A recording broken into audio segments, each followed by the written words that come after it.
everybody has had an excellent week so far.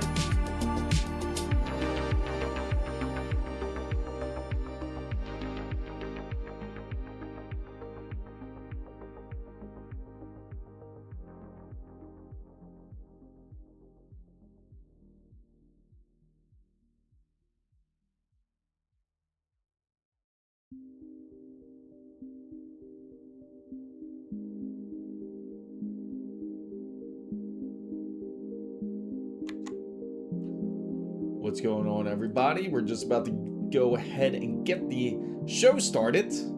As the topic states, is it the best time to build a PC, especially in today's economy, so to say? I know Computex is coming up real soon. It's hump day. We did it. We're already halfway through the week.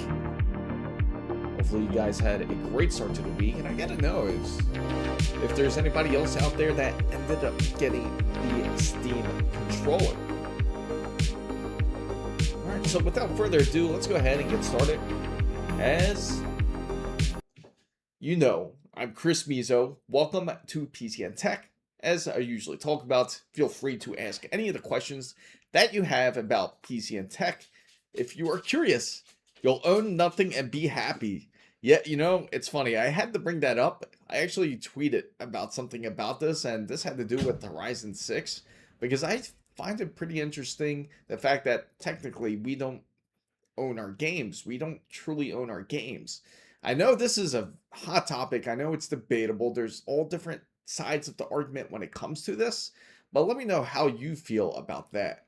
So, fam guys, if you're thinking of building a PC and you're struggling, you're thinking that it's too expensive to build a PC, especially in 2026, I have to say that it is still very possible that you can build a PC in 2026, even for under $1,000.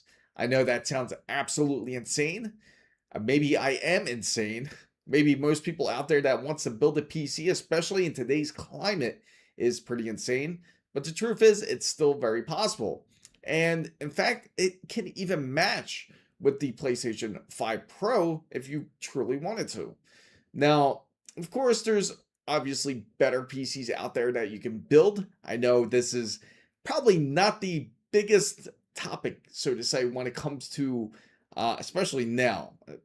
You see the prices of RAM. You see the pricing, especially when it comes to the SSDs. You thought the RAM was bad? The SSDs are 10 times worse than that. And then, of course, you have the GPUs that are also priced pretty high. But again, it's still very possible. I'm going to shift over to the browser here so you can take a look exactly what I'm looking at. Yes, feel free. Definitely talk about PCs. So over here, we're at Micro Center right now. No, we're not talking about the MacBooks, but they do have some great deals if you are looking for that. If you didn't know, ASUS had their recent 20th anniversary, and they had a great sale that ended up on Newegg for about like 20% off. I think it was like a $200 limit that you could get any ASUS product pretty much off. So I'm going to send a link right here for anybody that is interested in Newegg, that is looking to build a PC. If you're looking to build a PC, here is the link here. And what is contained in this link, you have to specifically go into Newegg. If you go into Newegg, you can actually get a 9800X3D with a power supply. Now, the power supply that they do come bundled with, I'll click the link so you guys can take a look at this. The power supply that they do bundle within, you just have to go to the Newegg side once you see this screen. Best Buy. We're going to Newegg. So once you go to the Newegg side, they should have this bundle right here. I know it's like a little hidden secret for anybody that is looking for a great deal for a AMD Ryzen 9800X3D. And it does come with a power supply. Actually, their power supplies are, yeah, right here, secretly. It says ad-free gift offer. Originally it was up here, but they actually moved it down onto the page. So you can see that it comes with the CXM CX750. Now, if you are building a PC and you choose to get this kit, that's great. That's awesome. Corsair makes great power supplies. But you have to also know the power limits of your PC. I wouldn't bundle it with, say, like, I wouldn't purchase a 5070 Ti with this, because then that's going to lead into a bad time. And I don't think anybody wants their PC to pretty much end up shutting off while they're gaming. So 750 is good enough to power up like something like a RX 9070 XT, which is plenty good for most people out there that are planning to game on 1080p, or maybe you game on ultra wide. This is the way to go. Now you get the AMD Ryzen 9800X3D, and you get this power supply. Then plus, if you choose to, you can end up bundling your package with, say, a G-Skill Trident Z5. I'll show you the package. It comes with the Trident Z5, and it comes with about 32 gigabytes of RAM. It also comes with the 9100 SSD. If you guys don't know, it's really pricey in order to get your hands on one. In fact, I'll show you just how expensive it is. We'll go back to Micro Center and we'll look at this exact SSD. Now, I'm going to copy this right here, and let's see, Samsung 9100. And if you see this price, it might make you feel disgusted here. 1 or 2 terabytes SSD. So right here, they're offering a, let me see, I think it is a 1 terabyte. I believe it is 1 terabyte. Let me just double check down here. Let me see. Of course, they're going to show that. So let's see, 90. I believe it's 1 terabyte from what I remember. Here we go. Desktop memory, desktop processor, internal SSD. Here we go. So, okay, let me just add it into the cart so I could show you what it looks like, and then we'll view the cart. Proceed to checkout. We'll click, and then we'll check it out right here. Oh, let me go ahead and go like this. Let's just view the cart here. There we go. So yes, it is a 1 terabyte drive. It is the Samsung SSD 9100 Pro 1 terabyte. So the PC building is so effing stupid. I actually got my old PC out as oh man, that's an ancient one though. GTX 1080 Ti and 16 gigabytes of DDR4 23 mega. Man, that's a throwback right there. What's up, RIP Gaming? Yeah, included 3. Had it listed as 1 terabyte. I figured that's what it was. It's funny how they don't really put it into the wording, but it's definitely an attractive bundle. I mean, it's only $919 considering you get everything here. You do end up getting the processor, of course, the 9800 X3D, which is valued at $417 currently if you catch it on sale. And of course, if you get the RAM, it's going to be about $400. And then if you get an SSD, it's going to cost you easily, like I said, like if you go over to the Micro Center page here, 2 terabytes is $459. Actually, it's a good sign. It's actually dropping a bit. 1 terabyte, it's now $250. I'm seeing some positive shift. Actually, it dropped down quite a bit. Originally, they were charging a ton of money for a 1 terabyte. I mean, up to what was it? I think it was like $350 to $400. So it definitely dropped down quite a bit. But of course, not as much as most people want. I know people are looking for a much better drop when it comes to SSDs. So I'm freezing. Oh, okay. Yeah, some bundles you've found are still pre-RAM costs. And that's the best way you have to get it, is through bundle. Through the bundle is certainly the best way to get it. So the bundle would maybe be worth it if it included a motherboard in this package. Oh, I can get it. I get it. Yeah, exactly. It's like sometimes some of these bundles don't seem as enticing, especially that they don't give you everything that you feel that should be included. I mean, at least you get the power supply, right? You get the RAM, you get the SSD, you get them, but you don't get the motherboard.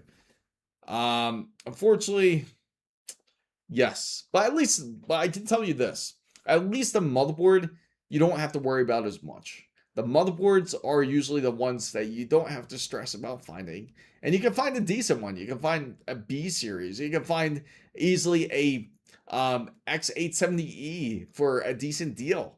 I mean, if you go back and take a look at some of these motherboards that they do have, I mean, you could go into PC Builder and take a look. But you save, yes, and that's exactly what it is. You do save on the bulk of items. So let's go here, and if I look up at the X870E board, more than likely it's going to be on sale. And the reason why a lot of these X870E boards are on sale is because F Samsung. I get it. No, I do get it. It's crazy. Western Digital's terrible. And you know what the craziest thing is, that Samsung is also, it's rumored that they're pulling out of the whole RAM market. And if that's the case, that's Micron and Samsung that both left, and that only leaves SK Hynix, which is insane. That means just the prices are just going to go even higher. The demand's going to be much more higher. That the focus now is pretty much on a lot of these AI companies, to where they're interested in these wafers. But if you look for a motherboard, of course, Computex is coming up soon. And the reason why these motherboards are for a great deal is, yes, they're very good boards. They're still great in 2026 for X870Es. Now, of course, it's rumored that they are planning to get X970E boards out onto the floor at CES 2026.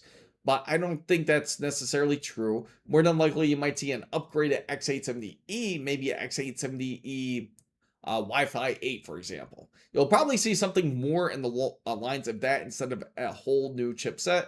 Of course, it would still follow AM5 if that is the case. Exactly. That's like pretty much a monopoly. That's exactly the right call. That's what it would turn into, because then they can pretty much price however they want. Almost like just like what Waffle Skater said. They can pretty much price when it comes to the whole memory side, because not the memory side, but the SSD side, because the majority of SSD buyers are going to go for a Samsung drive or a Western Digital drive, or they want it to be called SanDisk now, but I don't know what the hell happened, especially after this whole shortage. You don't really see much of it. It's like almost like they're not making as much. It's just that they hold up so much old stock that they can't sell, that they're just like selling what they have now, but selling them at a crazy, tremendous amount of pricing. But going back onto the topic, when it goes to the motherboard side, if you are trying to get a motherboard for your PC build, the good thing is they're not too crazy expensive. This is actually one of the ones I highly recommend, is the MSI MPG X870E Carbon.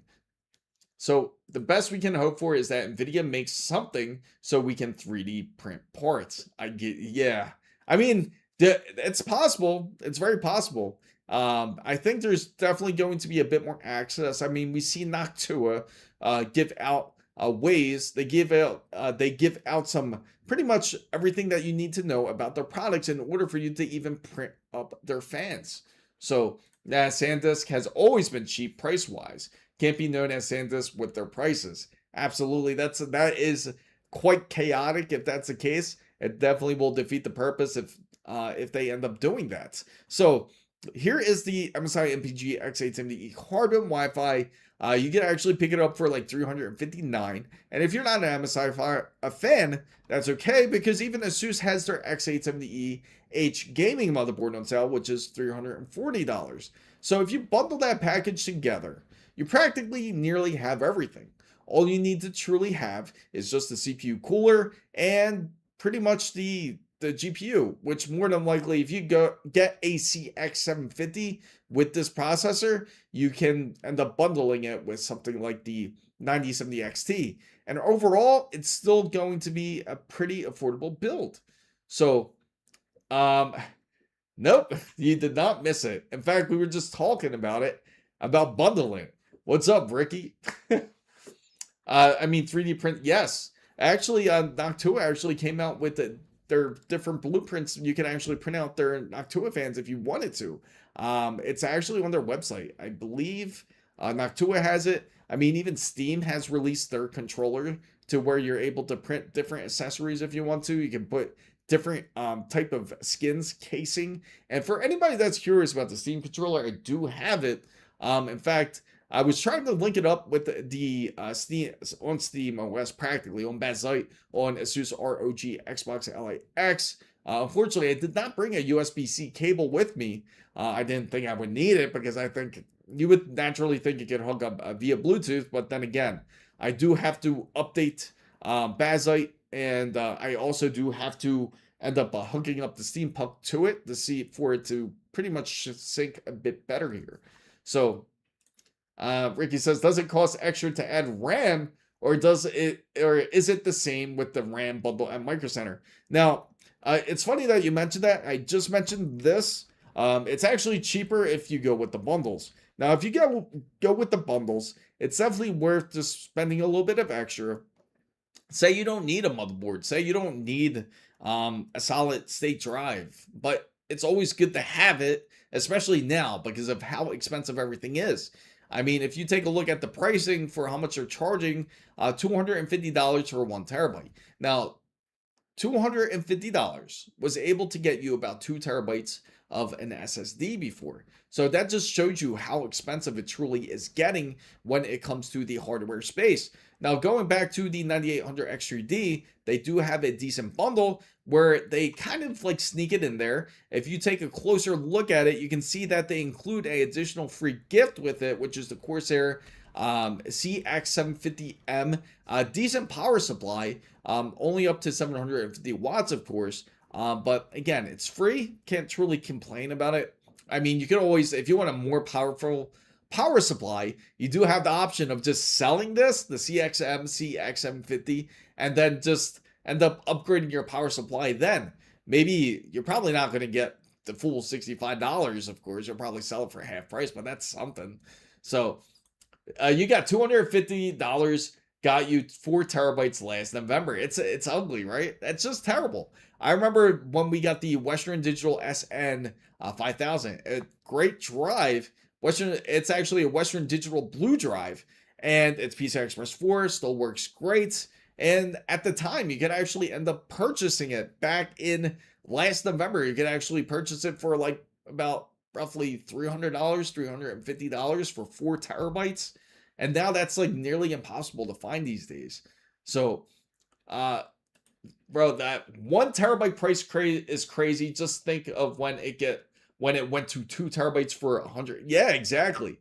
And I gotta tell you, and Ricky here, he went to Micro Center. He ended up actually picking up the RAM. He picked up the SSDs for actually some really great deals. He actually picked it up in the bundle back when Micro Center actually had a they still have great bundles, but it was only $300 for this kit, and that was for the Intel 14700K, and it also came with some RAM. Didn't come with the SSD, but of course the motherboard, but all for $300. Great starter build for anybody out there that is trying to build a PC. But of course now the bundles have changed quite a bit here. Now, if you look at their bundles now at Micro Center, you can see how different it is. So if you got like an Ultra 7265KF, which they're pretty much trying to clean the shelves off of for, because especially with the 270K, it's $550 for this kit. You get a decent motherboard, which is the As You Wish board, plus some RAM, which is CL32, and the 265K. Not bad, $530, but you can see how much of an increase it was since then. Tony, so the only thing bad about bundles, because I think if you have something that goes wrong with one thing, you have to, yeah, and that is true. That is the one negative side if you do choose to purchase bundles. And if you do have an issue, you have to return the whole kit. That is certainly a negative side. I'm glad you brought that up, Tony, which is true. So if you're truly after getting the RAM, then at least that's the good sign, as long as the RAM's okay. But if you have an issue with any of the components there, you can always ask to swap it out. Hopefully they're a little bit more lenient in that sense if you're just trying to swap out like a motherboard or maybe another component that you're having an issue with. So Waffle Skater says, I got a 2 terabyte one of those, paid $60 in December. I regret not buying more when Best Buy clearance them. Absolutely. Walmart was actually selling it was the 7800 X3D or the 7600. No, it was the 7800 X3D on clearance for $100. And this was just last year. So I hosted several Minecraft servers, and when I calculated a PC build to run on them smoothly, it was 30,000 euros. Insane.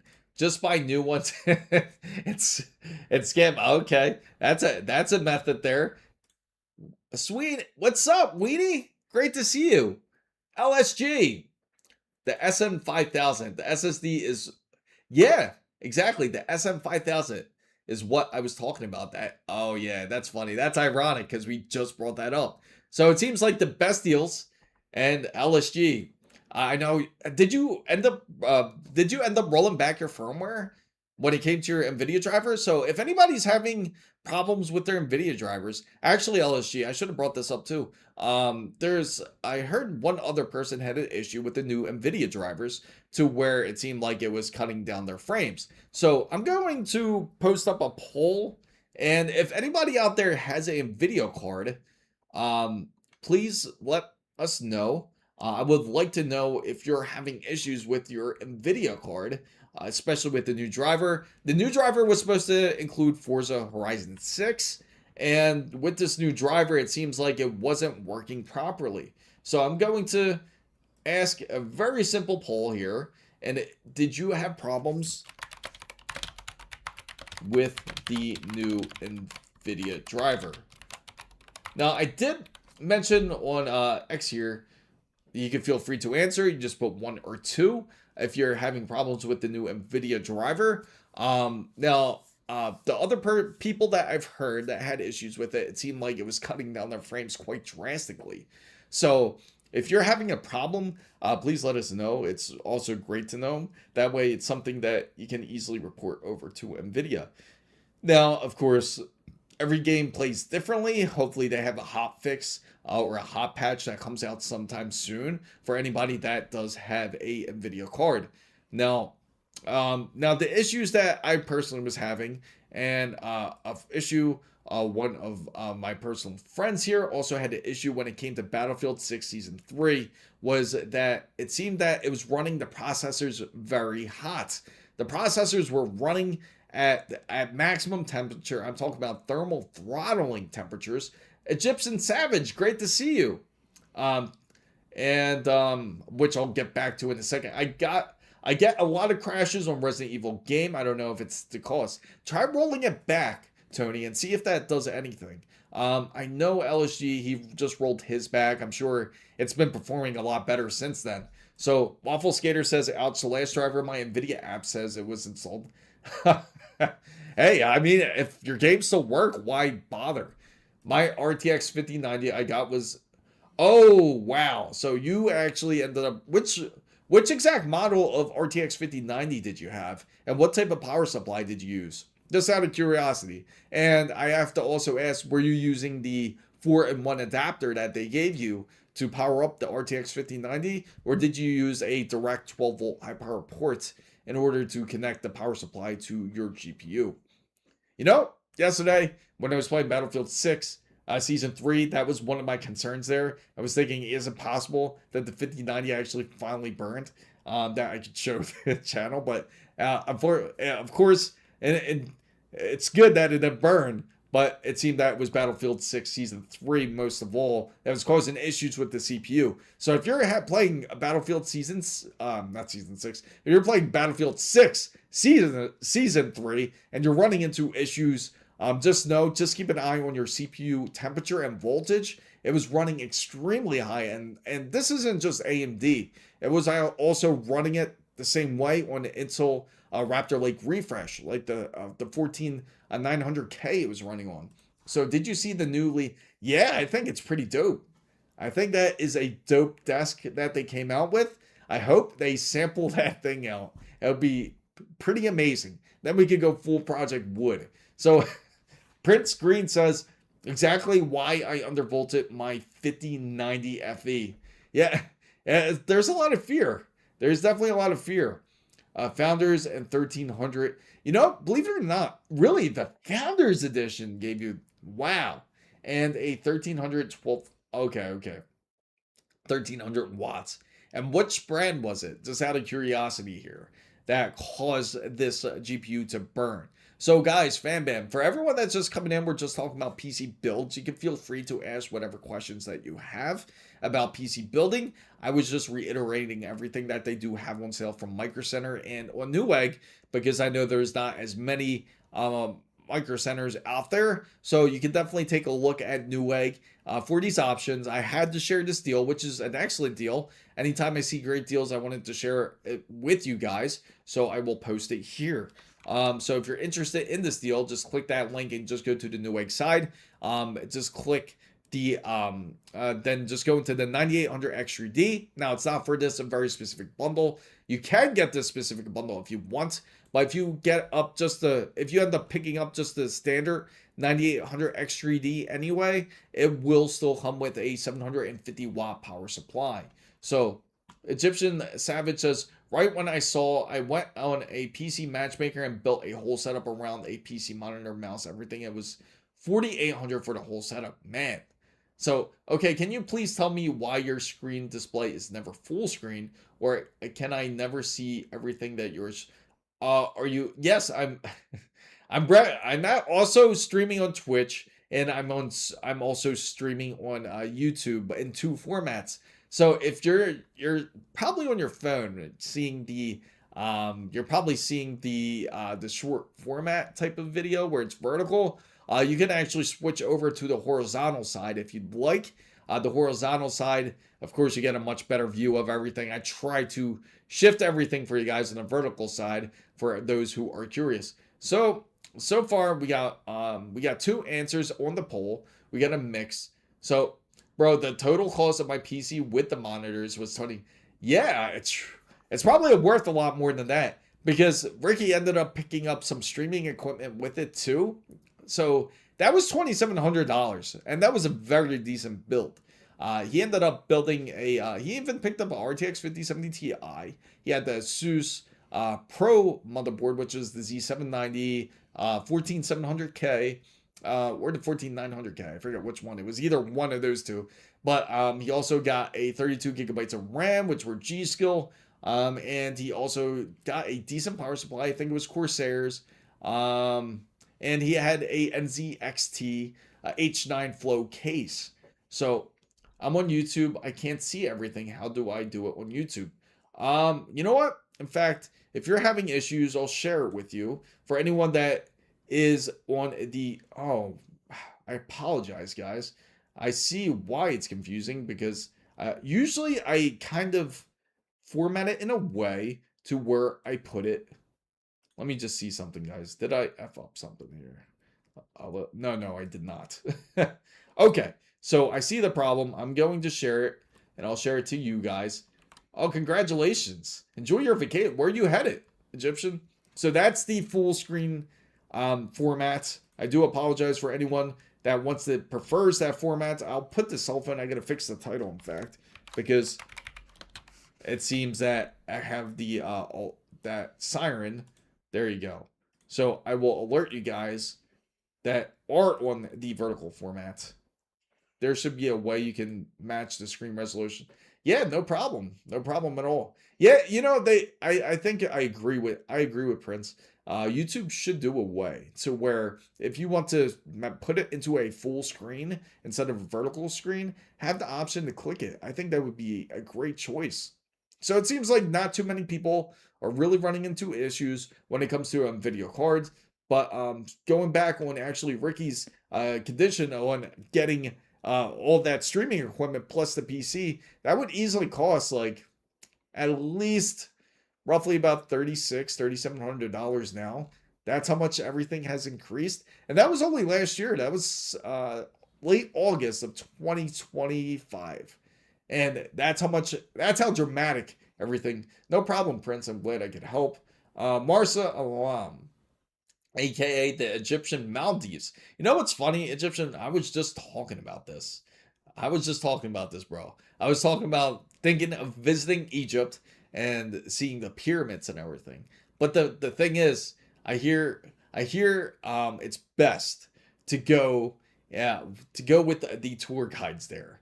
You let me know what you think, Egyptian. So $2,000 budget Build for gaming and VMs. Which GPU is recommended?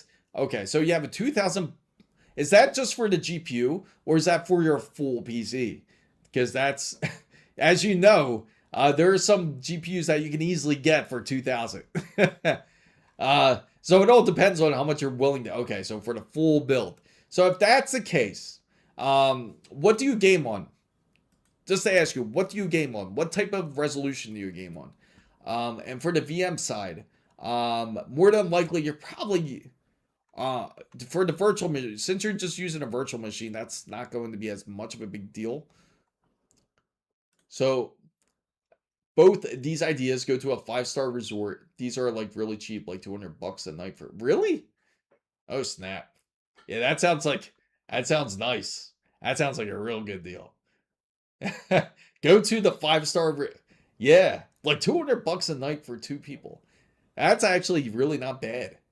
So for the full build, depends on what type of resolution you're gaming on. Are you gaming on a 1080p display?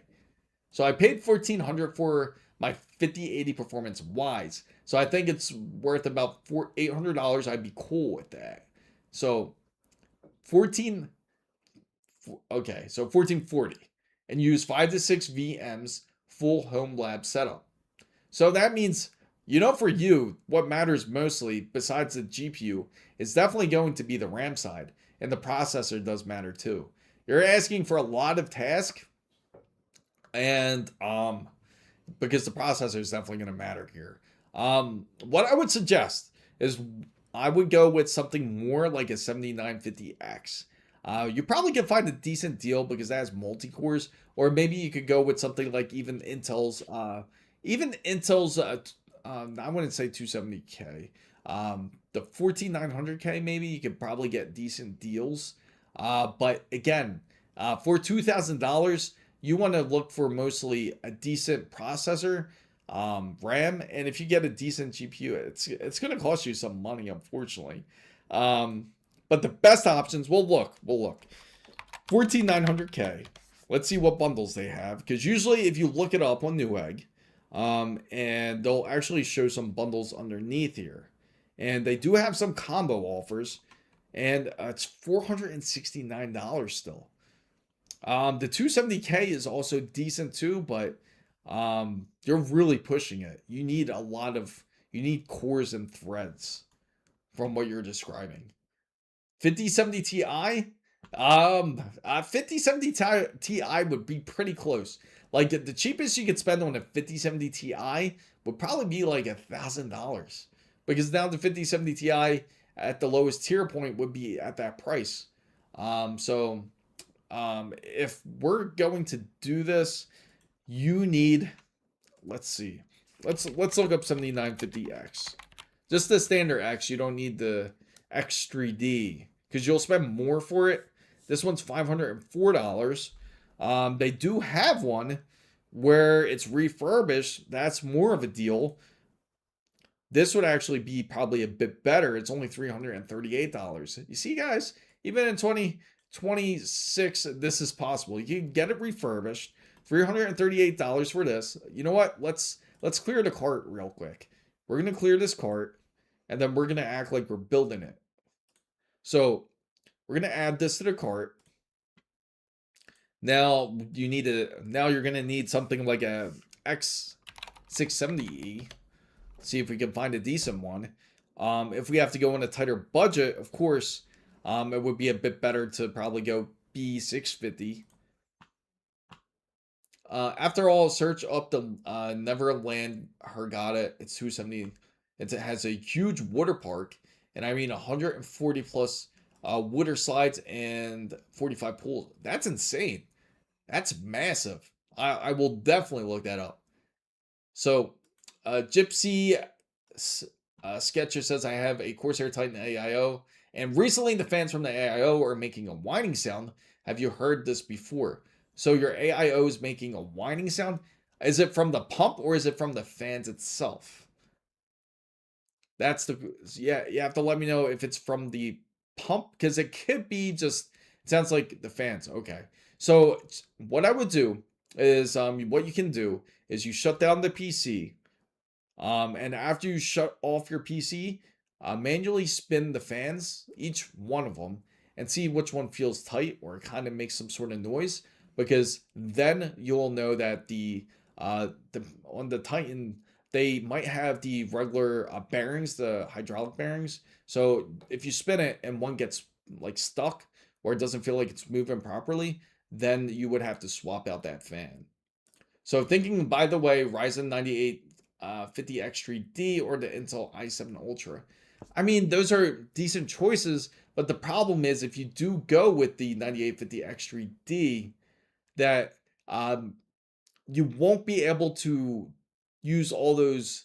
What's the system you're using, by the way, now? Since you're doing this now with your virtual machines, what's the system that you're using currently?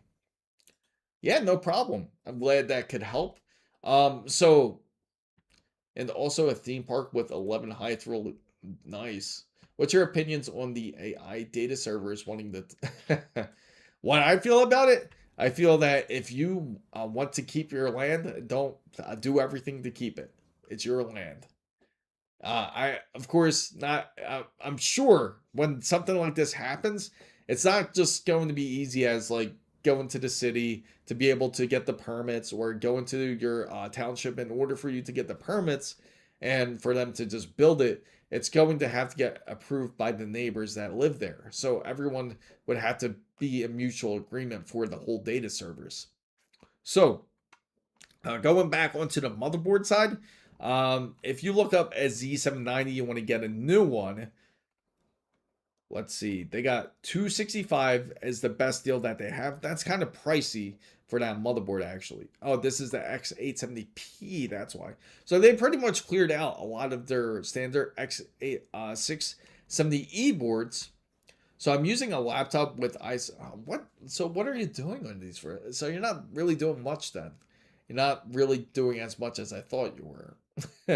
If that's the case, then pretty much everything that you're running, then you can pretty much run it on any processor. That's the case. I thought you were doing a lot more, more like coding type of deal. But if that's the case, if you're just, I'm assuming everything is like on Linux based for the most part from your virtual machines, and you're probably just messing with it from what it sounds like. Has 3 terabytes of DDR5. Oh, wow. Yeah. Well, it's going to. It's gotta. That's a $500,000. Yeah, pretty much. Like, if you're able to do it, yeah. So, okay. So, if that's the case, again, $2,000 budget anyway, you can still get away with, say, here goes a Gigabyte X670E, X670 Gaming XAX. Say we add that to the cart. We're going refurbished here because, again, we're trying to find the best price possible. Again, that altogether, that's $478. Now, if you compare it to a Micro Center bundle, which is definitely going to be much more better because you get everything new, definitely the better option for anybody that does want to build a new PC here. For example, if you wanted the 9850X3D, that's a $700 bundle, and it comes with a decent board, which is the AMD, which is the ASUS B850 Tough Gaming motherboard, and it also comes with, of course, the same processor that you're looking for, and the RAM of 32 gigabytes. So that's roughly about $700. You get the GPU. If you're gaming on 1440, then you're pretty much good. When gaming on something like a 9070 XT, you could actually get one for $700. So 700 and 700 right there is 1400. Those are a lot of your major components that you already have. The tricky part will be the SSD actually getting the NVMe, because if you get the NVMe, you can end up either getting PCI Express 4, which is definitely the better option for anybody out there that is trying to purchase some SSD storage, which I'll show you right here. We're going to go over to drives and storage. We're going to go to internal solid state drives. It seems like pricing has gotten actually a bit better. Not completely better, but a bit better. So you can get, like, for example, if you're trying to cut it close, keeping a tight budget, if you don't have an SSD, avoid the QLC ones. Yes, QLC slower.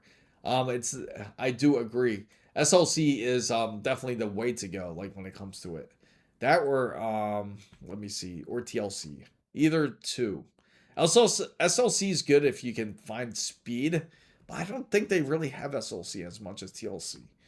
I'm planning to purchase my first PC at the end of the year, and it's going to be a RTX 5080 9000 X3D ASUS ROG 870E X870E, 32 gigabytes, 2 terabytes SSD. That's awesome. What about CC? Yeah, what about CCC? So everybody in here, you gotta let me know what your thoughts are about the people getting busted right now playing Forza Horizon 6. And the publisher said that we're not just going to ban you off of the game, but we're going to ban your hardware. So that means and like anything that you try, you could try coming up with different usernames. It's pretty much, you're pretty much screwed at that point. Murphy the Worm says, is DDR3 still good? I mean, it's good if it still works for you. Well, congrats on your $5,000 PC. That's where it's headed at this point. If just be, you know, it's insane. It's just insane how expensive everything is now. I was looking at the budget. Oh, that reminds me, guys. I will put it up. I'm going to put up a goal. So far, we got $20. We got $20 raised for this. I didn't mean to do that, guys. Damn it. So we got $20 raised for this. And right now, what we're going to do is it's going to go towards a Threadripper. $20 raised for a Threadripper PC. Only $6,970 to go, roughly. So feel free to put a super chat in if you'd like. Only to go. I gotta put a laughing face because this is funny. So I'm gonna put this in. Feel free to go for it. Yeah, I know. I remember my 5080 was like 20. You know, that's the thing. Chris Strong. You know, for some reason, it's making me think of stocks. Because you seen NVIDIA. NVIDIA's way up there now. NVIDIA's at $5.5 trillion market cap. And they just continue to grow. Yeah, I agree. I don't know what he was thinking, but at least he donated. He donated $5. He said he's gonna donate more. We'll see. AMD Ryzen 7 9850 X3D, ASUS B850E, Tough Gaming Wi-Fi, AM5 Corsair Vintage RGB 32 gigabyte kit, and computer build bundle. That's a decent build. And all you need is your SSD, right? You just have to get. Speaking of which, Forza. Apparently, if you game on Forza Horizon 6 and they catch you, and I'm pretty sure he was online, if they catch you gaming online with Forza Horizon 6, they will ban your hardware. So you won't be able to play not just Forza, I'm sure it's going to be other titles that you won't be able to access from them. So let me know your thoughts of that. So that's what the plan is currently. So Hidden says, I tightened the memory timings on my Corsair kit dramatically. They just leave a lot of room on the table with just base Xbox XMP settings. Oh, nice. Usually that's how it is. You can usually drop the latency because they give you enough room to play with. Like on a lot of these RAM kits, they give you enough to drop it down at least like -2 cast latency here. So I'll disable the poll now. Seems we got our answers here. So soon we are getting scammed by buying hardware bin. Yeah, that's a possibility. Very real possibility. If they can install a fresh Windows and run into some serious issues here. I get it. I certainly get it. So for SSDs, if anybody's looking for an SSD and you're trying to get a decent price on it, make sure to take a look here. On Micro Center, they do have some great deals. If you don't have a Micro Center near you, you can go to Newegg and check it out. Usually Newegg's pretty good when it comes to certain deals. I haven't. Let's take a look, just out of curiosity, to see what they have here. Let's take a look at some NVMe's here. What's up, Z-Man? My main game is Counter-Strike. Oh, so that you don't really need that much power then. If you're gaming 1440, you're just trying to get maximum frame resolution. So the 9070 XT would be like perfect for you. Even honestly, you probably could get away with a 9060 XT if that's your main game as Counter-Strike. And for others that use PS5, makes perfect sense. Z-Man, it's great to see you in here. Right now, we're just taking a look at some pricing. It seems like the pricing has dropped a little bit, not by much. It's still very expensive. As you see right here, 24 cents per gigabyte. So it's $250 for a 1 terabyte SSD. As you know, before that could get you 2 terabytes.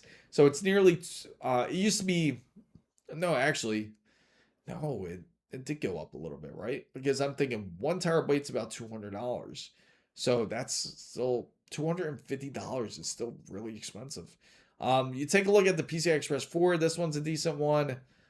This one is TLC. And this is 1 terabyte. I hope it is. No, 512. Of course, 120. Samsung 9100, of course. Going to be super expensive if you choose to end up going that direction.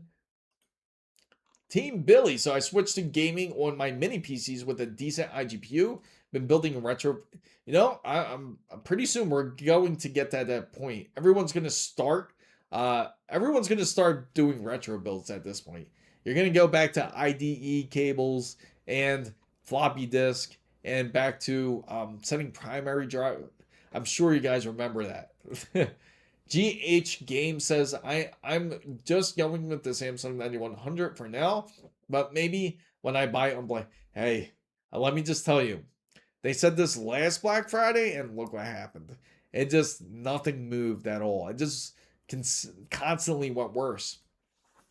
So ASUS Tough Gaming LC3, 360 ASRock, AMD Radeon RX 9070 XT Lexar and M790 1 terabyte. Okay, so that's pretty decent. Or MSI Spatium 1 terabyte SSD. So they're both good drives, actually. They're both excellent drives to go with.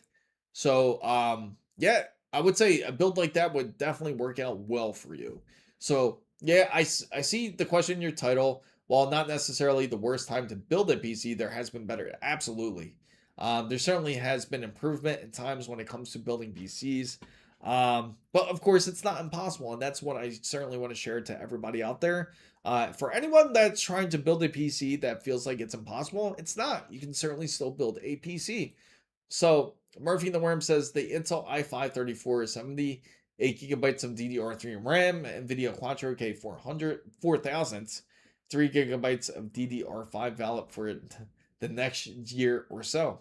Hey, I mean, it still works. It still works great. Of course, I know like when it comes to more of the retro builds, I wouldn't put Microsoft Windows 11 on it. Of course, as we all know, it just seems like Windows 11 has just been giving everybody headaches more than everything. It hasn't been perfect.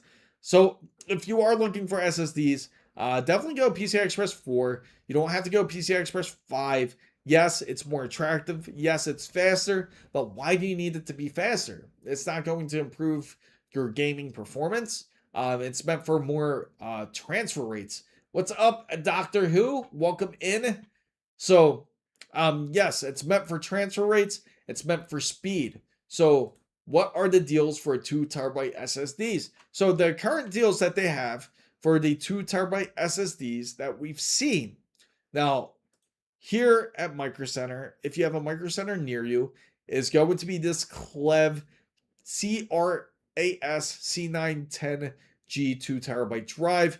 Honestly, they haven't been bad. In fact, you could ask Hidden Bull. He's actually used these Clev SSDs before. Again, that's probably going to be the best deal if you choose to go that direction. Crucial's P310 is actually a great deal. It's 4 terabytes. And this is 450 for it. Now they do have, of course, smaller drives, but if you can find the smaller drives, you can definitely get a better deal on that if you can. Let's see, that's a P510. But those are the current best deals that you can currently get. So it feels new to the stream. Thank you for joining, Doctor. I'm glad you are enjoying the stream. It feels bad to build a PC now, but if you go back 486 days, you could buy an entire computer more than 2 times as fast, only 1.5 years, 1.5 years after you build it. Absolutely. The best thing is not to really look back, because you truly think of how everything is going. Usually when you even when you buy lunch, right? 2 years ago, how much cheaper it was then. And you look at the dramatic increase in change now. So before, $10 could actually get you probably a decent lunch. $10, $15 USD can get you a decent lunch. But now, if you go ahead and get a lunch, $10 to $15 is only part of your meal anymore. So it's actually better to have like closer to $20 to $25. So if you think about it, everything is just going up together. So everything is going up in price, including PCs, unfortunately. And of course, there could certainly be better times to build a PC. Of course, back then, everything feels much more affordable. But of course, now in the current times, it's just expensive because of how much cost has went up. So I've had good luck with Clev SSDs. Yes, exactly. SSDs in general are very reliable. The main difference is the speed, even across the same generation PCI Express. So no to the 486 days like Pentium era. Oh, oh, okay. So when I look back, I get pissed. It's yeah. I mean, you look back and you think about like how much you could have done, how much you could have bought, and how much of a better deal that you can get out of your PCs. Of course, I think many people out there would buy so much storage. People would end up buying RAM. At the time, we just took for granted of what we had. Just remember how full our shelves was, full of RAM, how accessible it was, how we would bitch and moan if the price of RAM went up like 20 bucks. But now now you're talking about like 10 times that amount now. So the golden age was 5 cents a gigabyte. Oh yeah, absolutely. That's how it should be.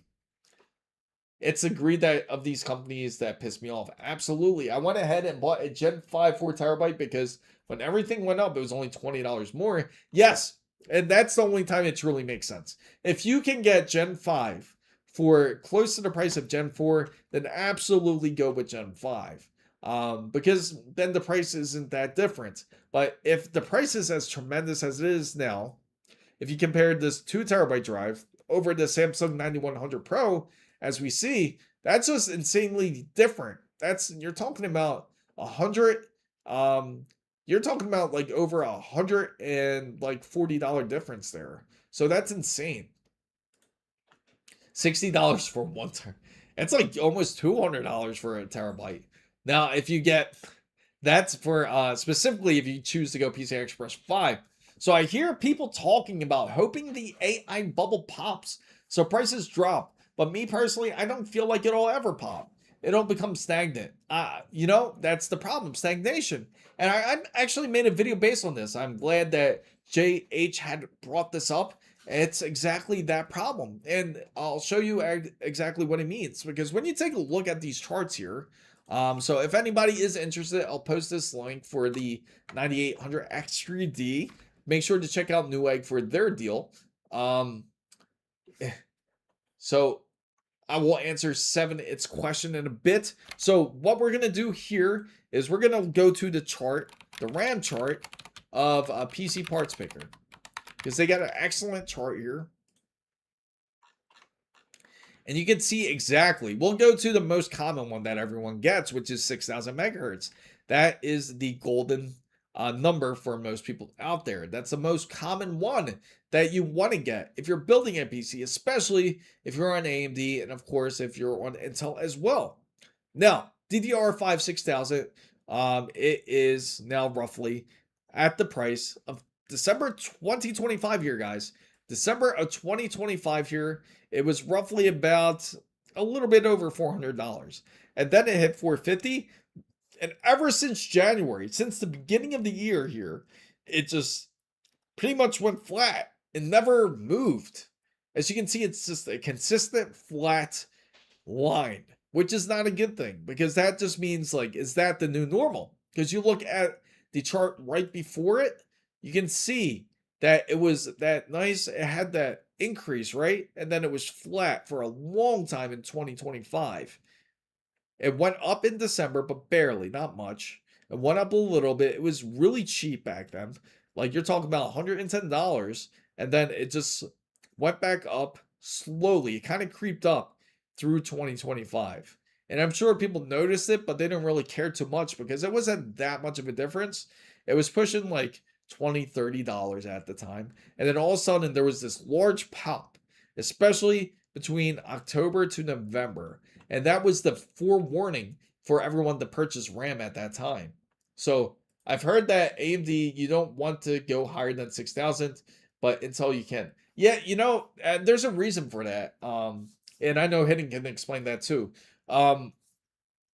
So the reason why you don't want to go higher on a AMD system, you don't need it technically on an X3D processor, because you have the extra cache. You have the V cache there, which is much better than RAM anyway in most cases, because it's going to receive that temporary memory much more quicker than the RAM would, because the RAM's just like pretty much the backup to the CPU. So for Intel, it works a little bit different. They don't have as much cache. Of course, now that they are coming out with this new technology that Intel is coming out with, which is going to compete with the X3D, which I'm highly interested in Nova Lake, which is called the BLC. When they release this whole BLC, that's going to be the competition against AMD's X3D. And but as of now, Intel, anything under like the Intel 270K or anything under the 270K, pretty much the whole 15, 14, 13, and whatever generations you go back on, what happens is when you're gaming, all that cache can't really, there's not enough for it to store to the point into your processor. So it has to go to the RAM. So the RAM has to be really fast in order to keep up with that processor. So that's how that works.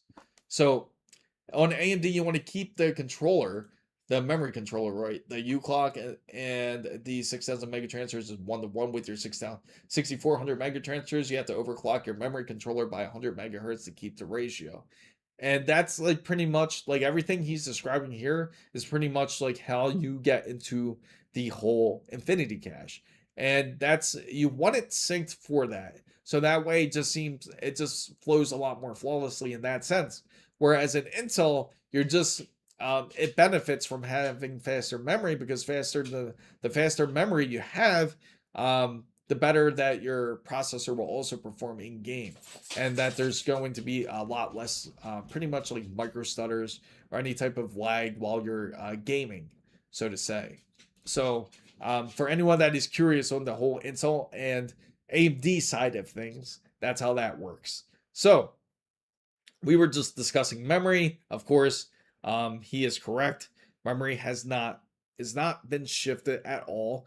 And I think the tall tell sign is definitely going to be Computex. Of course, if anybody that's just coming in, or if you were curious that if we're headed to Computex, we're not going to head to Computex this year. But we will definitely cover Computex and see what type of ideas or what type of releases that they have. And we'll definitely talk about it, because I think Computex will be certainly an indicator of what we can expect, especially in the consumer market now when it comes to PCs. So, because I think what we're going to see a lot of is more refreshes. We're not going to see any new tech. Now, what was interesting though is that was it Hardware Info 64? It was either hardware, no, it was CapFrame X. CapFrame X, the tracker for the overlays when it comes to gaming. They said that they release, that they're pretty much updated it for Zen 6. So that kind of gives you indication like, oh, so does that mean Zen 6 is coming out sometime soon? It makes me curious to see. It would be a first to see it if they bring up Zen 6, like if they talk about it. But if we do actually see it, I don't think it would be until like the end of this year, and then we would probably see it physically at CES 27, I would think. But again, that's all due time, and of course for anybody that is looking to build a PC, there is never a perfect time to build a PC. There's always going to be some sort of turbulence. There is no perfect timing when it comes to building PCs. So don't let it scare you away. It's still very possible to build a PC in 2026 without spending a ton of money. Now, of course, you'll spend a little bit more than you would back last year, but it's not going to be that insanely expensive. So that for anybody that's afraid, don't be afraid. Just look at the bundles more. The bundles are where you want to head to when it comes for these deals. Gas out, great to see you. I think he's our. I put the super chat, and again, for anybody that's curious, anybody that wants to raise for a Threadripper build, it is out there. It is available. We got $20 raised. We only have, as you see, the goal. We only have roughly about $6,980 to go. So GAH says, yeah, for the last 5 years, PC building has always had some sort of turbulence. So I honestly say when you just buy a PC, when you have the money, there's never a right time. Absolutely. And that's what I stress about. Yes, people are always going to bitch and moan about pricing. I mean, I do it myself, and I know everybody does it too. But the fact is that it's not going to change the pricing. It could possibly even stay up, and there's absolutely nothing we can do.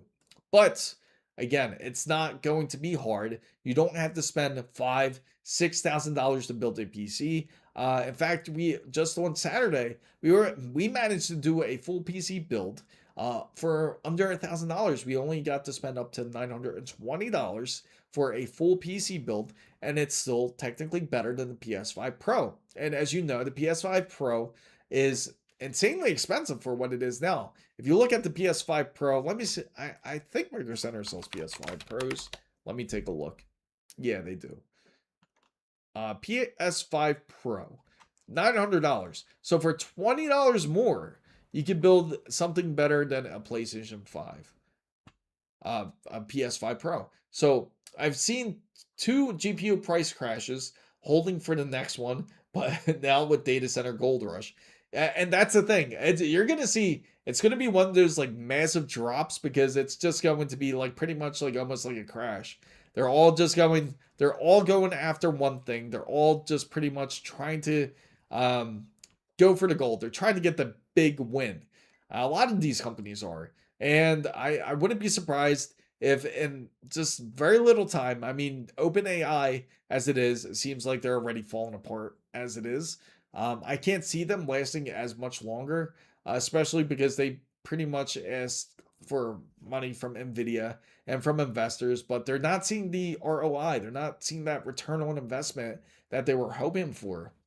I noticed the MSI 5090 Trio no longer at Micro Center stock, so Amazon costs more. Yes, unfortunately, that's how it is. If Amazon has to stock it, it's going to be more expensive. So let me post this here.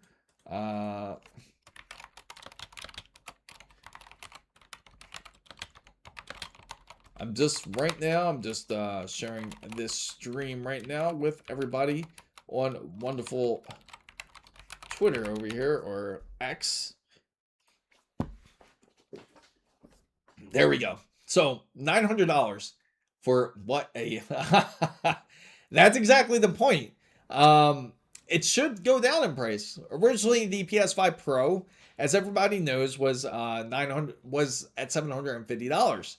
Now, if you don't know, or if you're not familiar with the PS5 Pro, it does not come with that stand. You see that stand? How it has that nice little that circle ring right there, that little stand? That doesn't come with it. So if you zoom in right here, this is kind of like false advertisement, because this doesn't come with it. You actually have to purchase that with it. So that alone, this stand, I think it's between $30 or $50 for that stand. And then plus, if you want a disk drive, you have to spend $80 for it. So really, you're going to spend over over $1,000.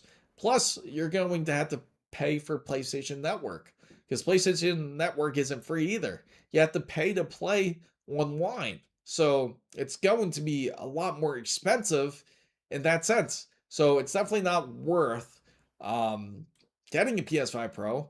I could see the debate though when it comes to say like play GTA 6.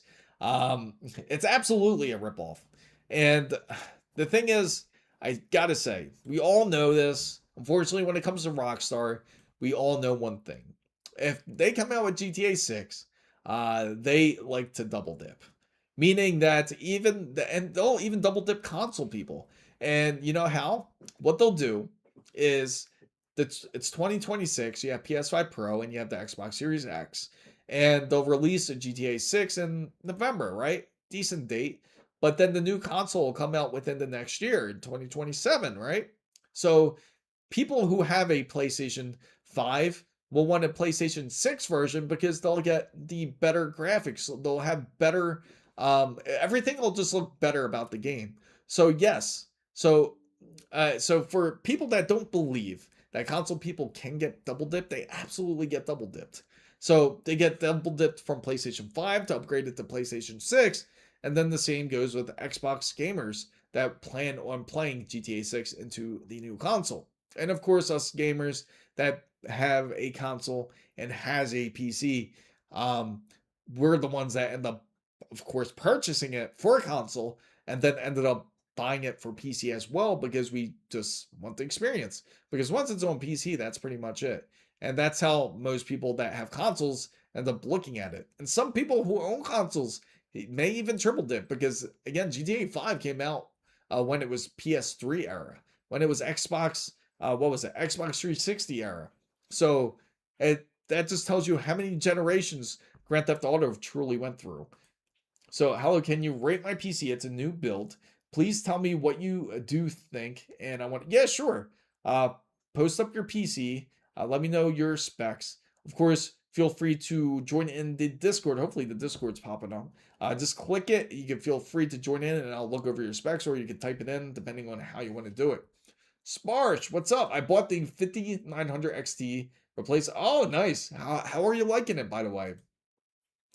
So I am building an AM5 build with a Ryzen 5 9600X. Should I buy RX 9070 XT or the RTX? What are you gaming on is the question. It just depends on your display. G40, it's been a while. Great to see you. Hey, just a question. Would you do a series of rate your viewers setup? Yeah, sure. Absolutely. Great. That's a great input. I'll definitely keep that in mind for sure. Maybe we'll do that sometime soon for sure. I do love that idea. I get asked a lot about it. So it's 1440p. So let me answer Hidden Bull. He said this was the secret design change on the PS5 in the heatsink, which added the grooves to prevent the liquid metal migration. The original PS5 will have issues. Change was like end of 24. Interesting. I'm glad you brought that up, Hidden Bull. Hidden Bull. I said Hidden Bull. No problems with NVIDIA drivers. Good, good, good. So yes, absolutely. It's insane. Like, it doesn't make sense, right? It doesn't make any sense, champ. No. For 1440p, go 9070 XT. You won't regret it. It's much more cheaper. You're gonna save yourself like $500. If you own 9070 XT, you'll be impressed with the performance. And you do have the option of, if you ever choose to end up going Linux. So if you want to go dual boot on Linux, you absolutely could. NVIDIA, of course, you can too. But of course, it's more limited. And it takes a bit more experience, I feel, if you have NVIDIA in order for you to work with Linux, if that's the case. But that's just in case if you're thinking of it. There is positives when it comes to AMD. So 5900 XT, what not to love? 16 cores, 32 threads, everything I need. There you go. Absolutely. It's still a champion of its day. In fact, that they love they absolutely love the 5800 X3D, how they're willing to do the 10th year anniversary on it. That just tells you how much AMD trusts their product and how AM4 will truly never end up dying here. Yeah, even 64. Hey, that's Zen 3 was like the key. That was like the big key when it came to AMD here, because this is when they started really introducing the whole X3D architecture. How they decided to come out with this whole new idea, but I'm really curious to see when they come out with this whole AM6, like how much is going to change. Now there's rumors of how they have a better control over the memory controller when it comes to the new processors. Again, that's rumor based. It's hard to say until that day actually happens and we get official reports from AMD. But when we do, certainly we'll share it. So not Noji. So this is his build. He has a Ryzen 9 9950X3D CPU. He has a 3090 used. I got it in a low price, well tested, works perfect. 64 gigabytes of DDR5, 6000 megahertz. CPU cooler, ASUS liquid cooling. Motherboard is the ASUS X870P Wi-Fi. Okay, so that's a very decent build. And what type of case, by the way? What type of PC case do you have it in? Just out of curiosity.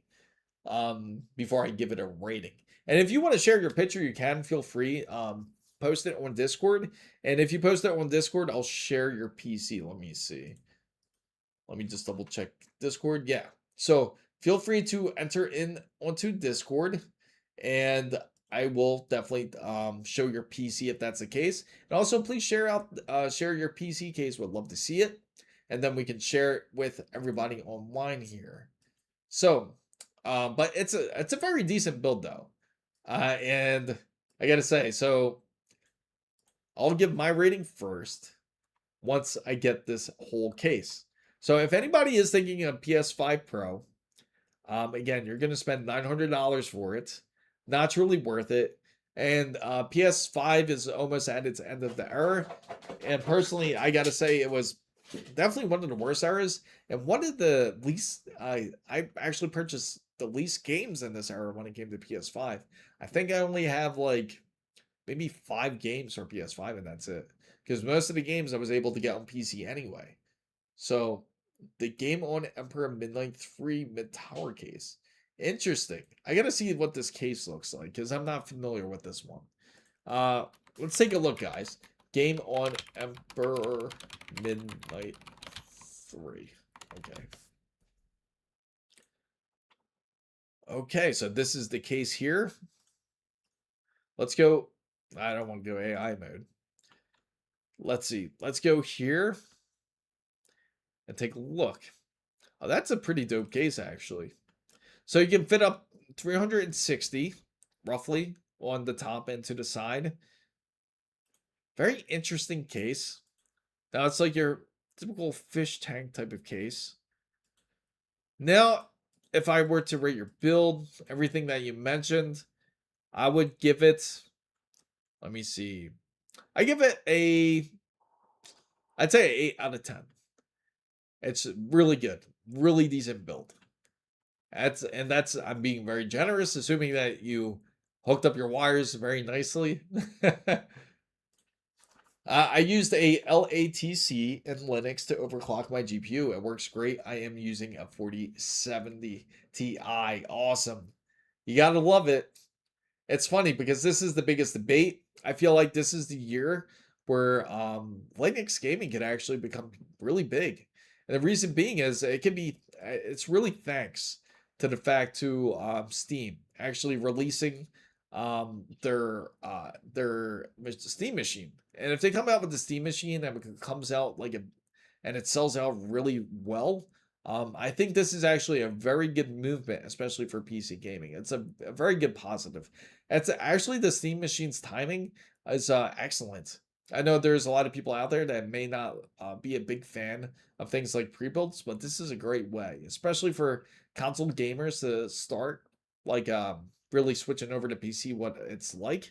I think that would be a great idea and a great way to get people into gaming. And the crazy part is they're going to be gaming on Linux, pretty much with the KDE interface. So, yeah, indeed, a long time. I'm graduating uni. This may be I'm having a hard time either for work or for a government partnership in Japan. Awesome. Or Australia, their pay is 3 times than what I get now, or stay with my video photo work. Ah, I got it. Yeah, take advantage. Take advantage of the opportunities while you can. Don't be afraid to go forward. And it's always worth it to experience, to get that experience. So I forgot to mention the ASUS Tough PSU is 1200. Yes, I still give it the same. About like I give it like an 8 out of 10 there. So I want the Steam machine. I don't even need it. I know. I think a lot of us do. A lot of us want the Steam machine here. I think it's going to drop really soon. I have a really good feeling that we're going to end up seeing it. So if the Steam machine gets a big, then we'll get exclusive games. So the good thing is for anybody out there that has Steam, or it doesn't have Steam and plans on getting the Steam machine, make sure to make a Steam username. Make a Steam username. Have your accounts pretty much lined up with Steam, meaning have your card pretty much in balance, or money in your Steam wallet.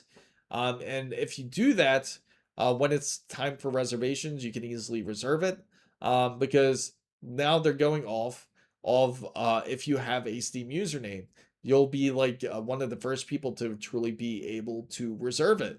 Now I know it's going to suck for anybody that is switching over from console over to something like a Steam machine, because most of them don't have a Steam username. So that's going to be a little bit tough. I would assume maybe there's a pecking order for it on how they would do. Probably you input your email or input your phone number, and then once you get the email, you could pretty much buy the console. I would assume that's probably how they'll do it for that side. I have an ASUS AIO with LCD screen that will not display in Linux. They only have, oh, that sucks. I gotta say, ASRock's AIO has been excellent. I really love that cooler. It's pretty dope. It's Charizard, yes. Is there any way to change the Steam user? Yes, yeah, you can change the Steam username. You can absolutely change it. There's a setting inside of Steam where you can change it, and even your email if you wanted to. There's no consoles anymore. They're just low performance PCs. Absolutely. I think you go to your profile. I'm not on my I'm not on Steam right now, so I can't tell you. Gotta go under weather today on Med's Prayer. Okay, I got you. So again, just to throw out there, if anyone wants to join being a member or wants to be part of the whole Threadripper build, just to let you know, feel free to super chat if you are interested in it. I know it's a lot to reach. It's probably we'll probably hit the 10th generation of Threadripper by that time. So I'm sure after all the hype, you'll be able to buy the machine on like Amazon and stuff. I think they're just gonna do it that way for now. I think so too. Unfortunately, people were selling the Steam controllers for well over $400 on eBay, which is absolutely insane. Absolutely insane.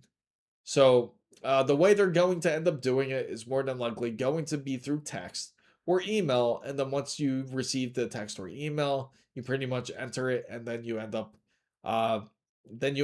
being able to purchase it. So that would be the way to go. So all my RGBs work in Linux, except I use OpenRGB, right? I'm assuming. So I got the 9600X to me over until Zen 6. Hey, it's going to last long enough. The 9600X is a great CPU to have. So we're gonna go over to Micro Center again. Waste of money. Don't get it. Especially $900. It should be closer to the $500 range, especially for old hardware. At Tony Haymon gets super chatted $5. Oh, nice. Yes, we did it. You see that, Weenie? We did it. Weenie for yeah, that's a Thanks, Tony. Do appreciate it. We got $25 raised for the Threadripper build. I can't control my Corsair RGB fans with it, but my GPU RGBs work. With Open RGB, is that what you're having issues with? For the yes, for the Threadripper. Yeah, okay. So, Corsair RGB fans are a bit tricky. The biggest thing, are you on Linux? Let me just ask you, are you on Linux or on Windows? I should do a Linux guide on this too, actually. Just for you Linux guys out there. I use Open RGB. It is great with my CPU fans, but that is the only place I have RGBs. Okay. Yeah, okay. So you're in Cache OS. Okay. So more than likely, okay, so that's going to be a bit tricky because what you would have to do is pretty much get the hardware info all of your Corsair fans and pretty much put it into OpenRGB. That would be the best way to do it because you don't that because it's just going to be is it all your Corsair fans or just specific ones? Or do you have like different Corsair fans? You spent hours on it. I think it's the control box for them. Okay. Yeah, and and just to let you know, certain modes when it comes to OpenRGB, even though like if you set certain Corsair RGB lights, they're not all going to work. For example, if you set it for a static light, it would have to stick to static. Because sometimes OpenRGB is really picky about when you select the type of RGB on it. But yeah, we gotta that means I gotta get one of these PCs and load up Linux on there so that way we can do this.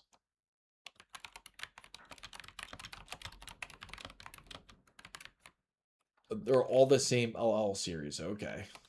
So if that's the case, do you still get your default rainbow lights like when you start it up at least? Once you start up your PC? Let me see.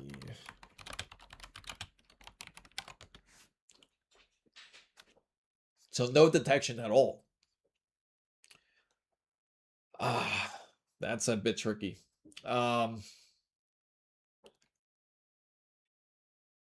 It should. Oh, really? So if you boot into Windows. So it has to do with the controller. Because you're using the LLs, right? So that's back when you had the Corsair hub that you're connected to. So have you updated your motherboard BIOS? No. I have not. I only updated it when it was in the in USB mode. I didn't do the flashback. I did it on the traditional regular flash on USB with the ASRock BIOS. I was able to update it then, but I didn't have trouble doing a flashback. So if anybody does plan on doing a flashback with the ASRock BIOS, just be mindful because if you are planning to get like a Zen 6 processor, just know that it's probably best to I hate to say it, but it seems like it wasn't working. I wonder if it's gonna work now. I gotta test it to really know. Can I send my PC Parker? I don't think YouTube lets you. You're gonna have to go through Discord to send it, and then we can take a look at it. Currently on all the drivers and BIOS.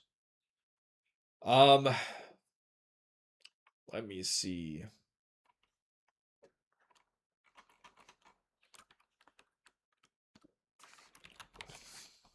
All right, so if this is the case, so from what I'm seeing, it could be I2C modules. Which chat? You go to the general chat. You can send it to the general chat. And we'll be able to receive it there. Just make sure to go into the rules side of Discord. For anyone that joins Discord here, let me just show you what it looks like. Oh,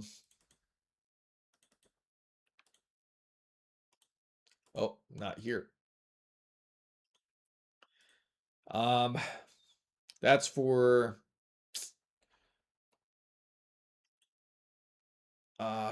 where is it? Discord.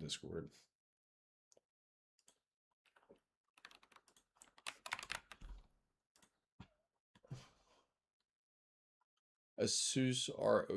All right. So you have there's a BIOS setting. So from what I'm seeing, it said that it was something to do with the I2C modules. So it would be something to do with along the sides of that maybe. Because but then again, the LL Corsair fans, they're a bit older, so you have to make sure to have the right Corsair fans, because there's gonna be different ones. They have newer ones. Yeah, that's all I've been able to find. Really. I have to mess with it to really look at it. Let me see. Let me go into the Discord here.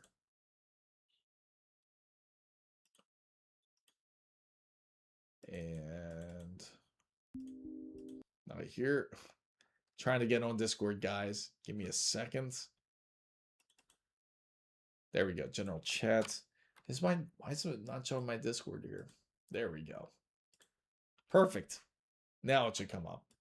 It shows here, but now I got to get it to show on here. There we go. That's Discord, guys. So you got to go up to the rule side up here onto the top. And if you go to the rule side, you just hit the check mark.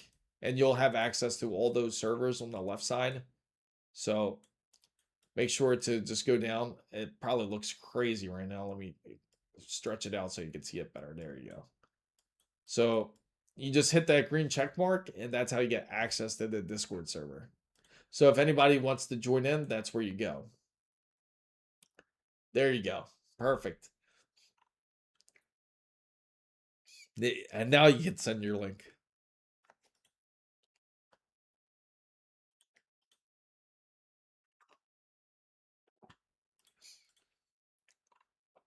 Okay, got it. I'm going to open up the link now.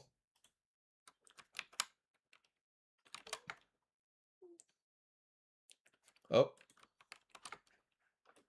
I'm putting C. Now I copied C. Of course I did.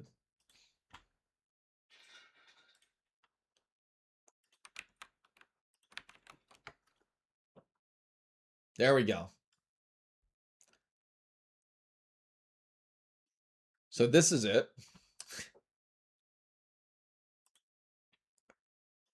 Here it is. So this is all the parts, the 9950 X3D. Damn, so it came out to 4500 technically. So you got the ASUS Prime LC. That's a good cooler. ASUS Prime X870P.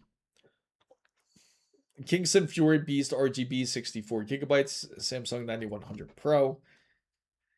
Crazy, it's still that expensive. The EVGA for the win, 30 RTX 3090, and the ASUS Tough Gaming 1200G, and the Logitech Brio Ultra HD Pro webcam. That's a very decent build. So it ended up totaling. So you got Kingston actually has great RAM. So control box doesn't. You have to download it through the terminal, I would assume, if that's the case. Basically, all the forums and my own research led me to the control box, not like in Linux. Oh, really? You tried the... So sometimes you have to go through, I know, like the sudo command, and then be able to just download it there, like through the terminal. You just have to find where it is. I'm currently watching while at work, so I'm kind of in it. That's cool. No, just appreciate your attendance here. Real good news is this is over 5 months. Yes. I'm really curious to see how they're going to do things. Like when it comes to CES this year. When it comes to CES, I know for sure we're going to hear all about AI at Computex. We're already joking that's going to be called Compu AI Tex. Because that's certainly to be expected. I used my old motherboard.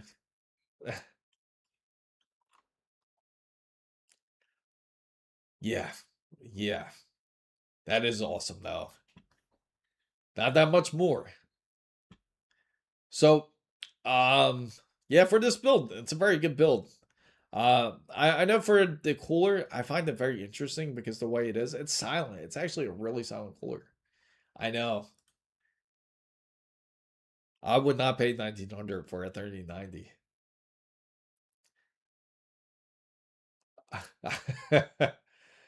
Yes, I think we all love good news. We certainly all love to hear good news. And let's see. Now, when it comes to, again, you don't want to buy a PlayStation. You want to go ahead and take a look. Definitely look at the bundles if you do end up picking up stuff. Let me see. I'm curious if they have sales on ASUS. And they do. Save $100 when bundled with the eligible ASUS products. So it's very specific. You have to bundle with certain deals.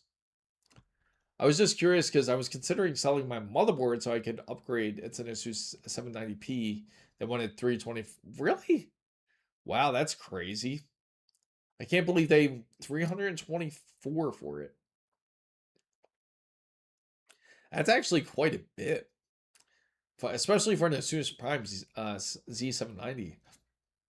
Were you thinking of getting the was it the Z790? Was it going to be the Hero? Was it, or you were thinking of getting? Assuming you're sticking with the ASUS, or go for the what's the other one that they have? The because I know they had the Maximus Hero on the Intel line.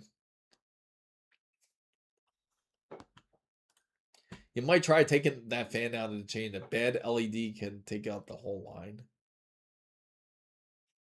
Yeah, the thing is, it seems like it's working when it's going into Windows, though. If it's working, if it's going into Windows, it's something to do with the OS, I feel. But then again, the hardware lights should automatically come on most of the time. I bought 3090. Yeah, I know that was a good deal to get it for 12th gen. I agree. 12900K. I felt that was a large game changer, and I loved how cool it ran. I remember those temps; they were really nice and cool. So if it works in Windows, it's yeah. That's what I'm thinking too. So tell bro, go for an ASRock motherboard. It's ASUS. I'm pretty sure that they're all good, but I'll try it. I love it, Steven. Plus, 12th generation i9 can use DDR4. Yes, absolutely.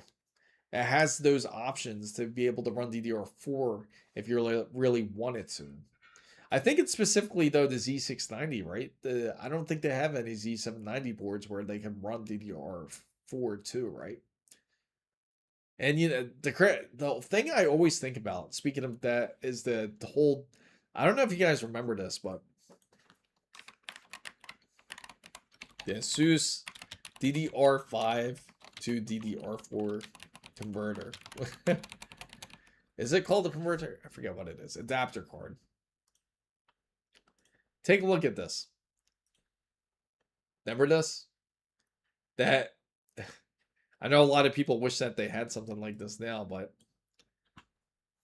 it practically converted DDR4 to DDR5. My wife on a DDR4 board, i7 12700K is a great little combo. I'm on a 12600KF with the B660 motherboard on the DDR4, and I could have bought the same motherboard in DDR5. Yeah. Yeah, usually they have the two variations, I know, specifically with it. So like on the Z690s and also the B660s and everything, they also had the different variations to where you could choose to go on DDR5. I'm running DDR 5200, and that was the recommended speed to get it, especially even through Raptor Lake. It was the same way. When there was a SkyTech pre-built, it was fine. But yeah, but either way, those are great. It's a great generation of Intel at that time. It's a shame they didn't really keep up with it, but I'm really curious to see how they're going to pull this Nova Lake. I think Nova Lake's going to be quite competitive, It's going to be a good type of competitive because we need it, especially in the industry now.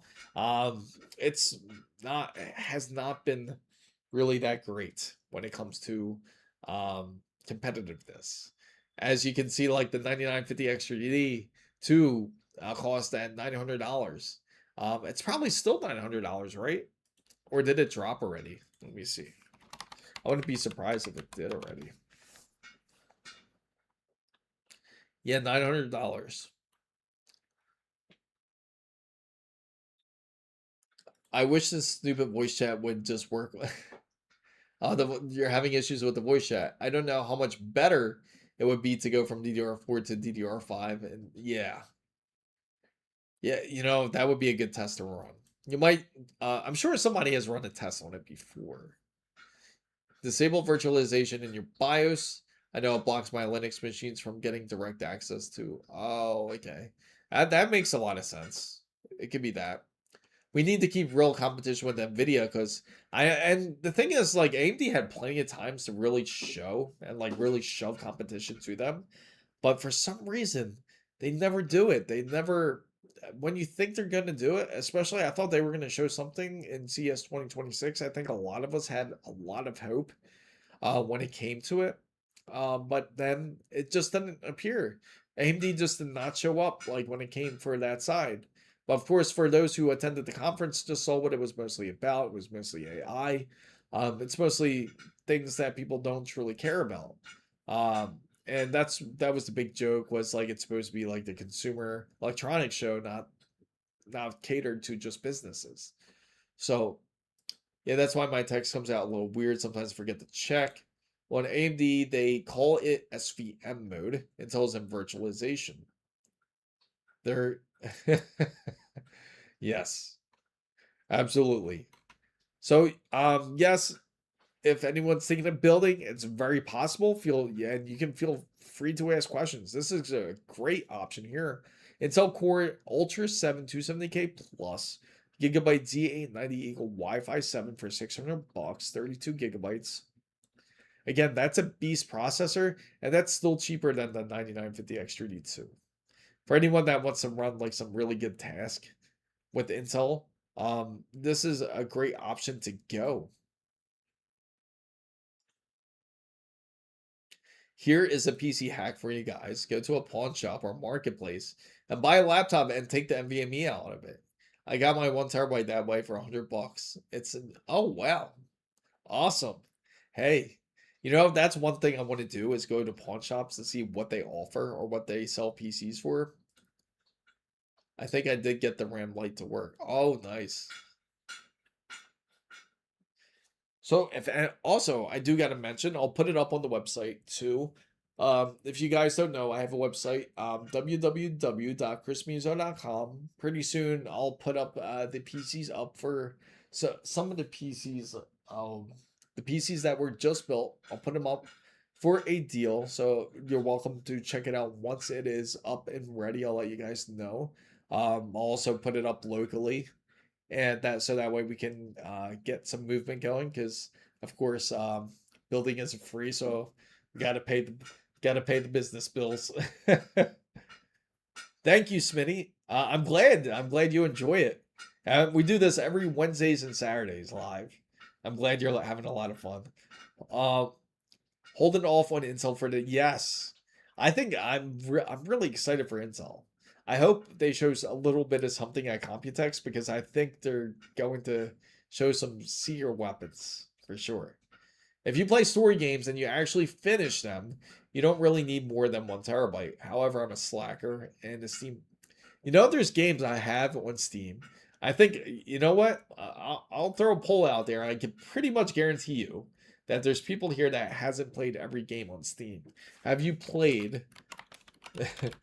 I'm going to ask it. Have you played every game in your Steam library? I bet the majority will tell you. I bet the majority will tell you that they have not. And there it is. So feel free to vote. Put 1 or 2. Yeah, I definitely didn't. Because some of the games you get on the summer sale, you'll get like 3 games that come with it. and you don't touch it. Oh, mine's it says Intel VT for virtualization and Intel on Majora Linux. Ooh, yeah. I'm pretty sure the majority is gonna definitely be two. I thought so. Look at all the news. There hasn't been one yes, and if there is one yes, I gotta ask how many games you have on Steam. I would be really curious then. There's just so many games in that library there. It's really impossible to keep up. And oh yeah, that means the summer sale should be coming up soon, right? Steam summer sale. That should be coming up in like in about a month, I think. In another month we should have the Steam summer sale. And then we're gonna have even more games to throw into our library that we still don't play. 100 on Steam. I think that's where I'm closer at. I mean, I've seen people have like 500-600 games on Steam. I wish I had that collection. It's got to look insane. That at that point you probably want to create another Steam username just to separate everything, but I know a lot of people are guilty of not like organizing their Steam categories like when it comes to their client. But you know what's insane when you really think about it? Has Steam has the GUI of Steam, has the interface of Steam really changed that much since you had Steam? I feel like it really truly hasn't, and it's still great. It's something, for some reason, Steam's client you never truly get bored of. So laugh my ass off. I have Barbie games on the Steam I bought from my that's funny. She has her own. It's insane, isn't it? You could I think, correct me if I'm wrong, but I believe you could transfer some of the games over to another account. She's probably not going to want them at this point, though. Years ago, I deleted a bunch. I kind of wish I wouldn't have, but I had over 100 easily. If I downloaded everything, I wouldn't be able to. Yeah. Yeah, for sure. And that's the thing. It's like, oh, really? She might. Hey, you never know. Sometimes you do go back to those throwback games. And I remember back then too, there was like a lot more choice like when it came to buying games. Because remember before, like you didn't really have everything on Steam. Certain games you would have, it would just run on its own, like have its own client, so to say. There's a talk channel. If you go to the talk channel, I'll show you. If you go further down, go to the bottom, you'll see the mod hub. Not mod hub. You'll see voice channels. Go to the voice channels. I should move it up, maybe. I should put it onto the top. I'll move it up, in fact. I'll put it right on top of chit chat. But usually I put the voice channels on there. But that's where it is. I'll probably put it back actually. I don't think that many people will go into the voice chat, but we do have it. Of course, I saved all the Half-Life games, and I fear those games. I still love playing those. Absolutely. You know what I do hope for is when they do end up releasing Steam Machine. So we got 100% no. I kind of figured that would happen. So when they release Steam Machine, let's all hope. And I know this was rumored since pretty much the Video Game Awards, is that Half-Life 3 would pop out. Like they were going to show a trailer of it. But we all don't know how true that is or if it's truly in the making. If it is, it would be a nice surprise if Half-Life 3 just came out of nowhere. But I think it would actually do really well if they come out with it. So ask me how many games I start. Oh, man. And you know, I feel like I gotta finish Elden Ring. I'm really guilty of not finishing Elden Ring, and I know I'm not that much further into it. I'm just trying to beat the stupid side quests in order to beat the game. For some reason, I'm the kind of person where I have to do the side quest. I can't just leave them alone. So I love playing the game Fear. I still have all of them and Left 4 Dead. Yes, those are great games. I have a 20. Oh, really? I'm 25. That's funny. And Ellis. Yes. Half-Life. Half-Life. I don't think I feel like we're never going to see Half-Life 3 at this point. The closest thing we got to it was Half-Life Alyx. And you have to have, of course, a headset to really play that game. So, according to my profile, I have to look at that. Makes me really curious. I know I have to update my ASUS ROG Ally Xbox Ally X. I gotta update it. Update the basic firmware on here, because that's what I run on the Xbox Ally X here. But because I was trying to hook up this Steam controller to it, and of course I was having some issues because it seemed like I had to hook up the dongle, which I'll definitely bring up in the review. I definitely got to bring that up because I'm curious to see if that is a major benefactor to it. So let me apply update. I never finished Indiana Jones and the Great Circle, and I got a 30-hour mark and lose interest. Is there? I know there's a lot of you guys out there. I got my controller yesterday. Yes, awesome. I got the controller here, guys, and I didn't really get to play with it too much, but I messed with it a bit. But if you guys are curious, here it is. That's the Steam controller. It feels really nice. I'll mention it all in the review too for anyone that's curious about the Steam controller review. It has actually a really nice haptic feedback when you're using the trackpad, and it's really smooth and accurate. Definitely the analog sticks are like smaller than you would think. Originally, I thought they were going to be a lot bigger. I mean, just to give you an indication, I have a Xbox 360. I agree, the haptic feedback's really good. Now, just to give you an idea, here are some Xbox 360, not Xbox 360. I always say Xbox 360, but Xbox controller, right? This is like pretty much the analog, and here is the Steam controller. You can see that the size difference between the two, and the sticks are really similar in size. They're not very like wide or thick. It's very similar. Almost looks like the sticks are from the same manufacturer, except these obviously don't use analog sticks. This actually uses TMR sticks. Yeah, and that's a really nice thing about it. It feels wide. It almost, you know what it feels like? If you played an Xbox controller back in the day, the Xbox 360 controller with the keypad. That's kind of like how it is. But yeah, definitely excited to really push it and test it. And I'm really curious how it is when I put it up next to the Envision Pro, which is like the one of the top controllers you can get when it comes to PC gaming. Of course, you have the Razer Wolverine, which is another one, but and I have a DualSense Edge, and I'll compare it to like how they are with them. I'm curious how the accuracy is when it comes to the sticks. Actually, yeah, I'll do that in the review. Like everything will be in the review. I plan on having it up by Sunday. That's when I'll more than likely have the full review, because I'm gonna have a lot of time with it, really test it to see how well this controller works. I agree with Smitty. It's really awesome of a controller. I have the Mamba controller. I love it. You can get it on sale for $55. It has a screen on it. You can adjust all the screens.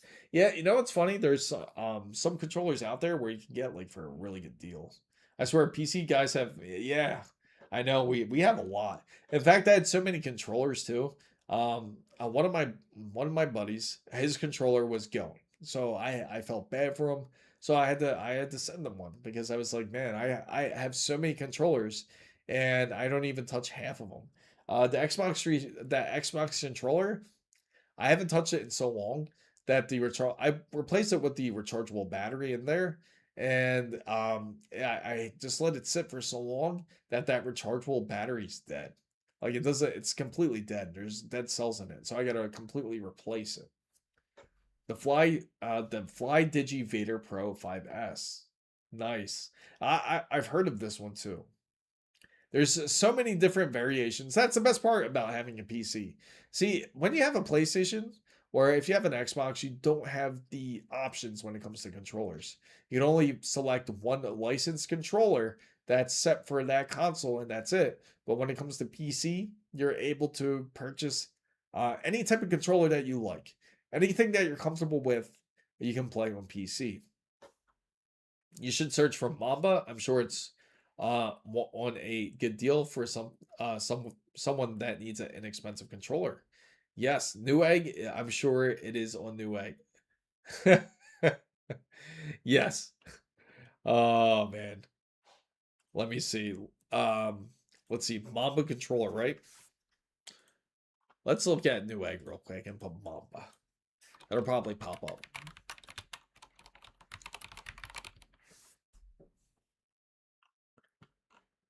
That's interesting. What the joystick helper?